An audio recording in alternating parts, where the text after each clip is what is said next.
Hindi ka ba? Medyo ganun ata. Sandali, kailangan mo, Kailangan mo humugot sa archive mo. Hirap nung kay Harleen, grabe. Pero Dapat pala inunan niyo ako.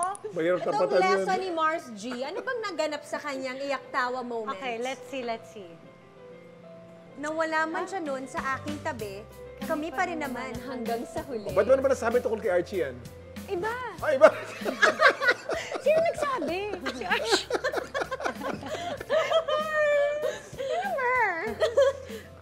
Hindi siya. Just to be sure. Just to be sure. Yung kwento dito. Yung kwento, anong kwento? What's the story behind it? Well, ano na din to natanong na din kami, pero hindi pa talaga namin nabibigay yung details. Pero we were together 12 years ago.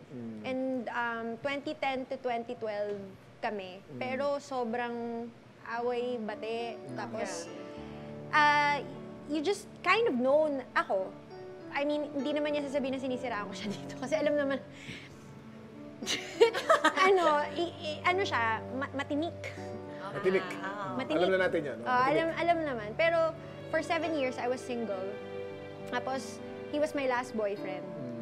Tapos, I didn't know anything about him kasi Hindi ka updated sa life niya. hindi ako updated because I didn't wanna, parang masakit.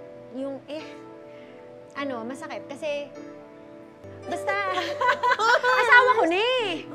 Hindi, I didn't wanna be updated kasi parang feeling ko nauungkat yung hurt every time. Oo. Tapos he was, alam mo yun, I don't wanna see any activities whatsoever. So for 7 years, I didn't know anything.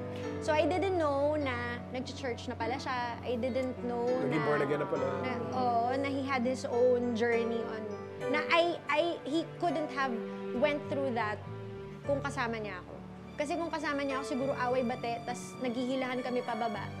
So, he had to go through his own parang Life changes. Life changes, oo. Pero Mars, 7 years of not being together? No. 12? Well, how many years yung separation bago kayo naging kayo ulit? Na bumalik siya nagpaparamdam siya 2015. Tapos parang doon na siya doon na siya yung parang nag-Christian na siya, ganyan. Tapos, noong time na yun, akala ko gusto makipagbalikan. Yung pala, magsusorry lang sa mga ginawa niya. Oo, magsusorry lang. Tapos, parang ako, okay, sige. Tapos, hindi na kami nag-usap uli.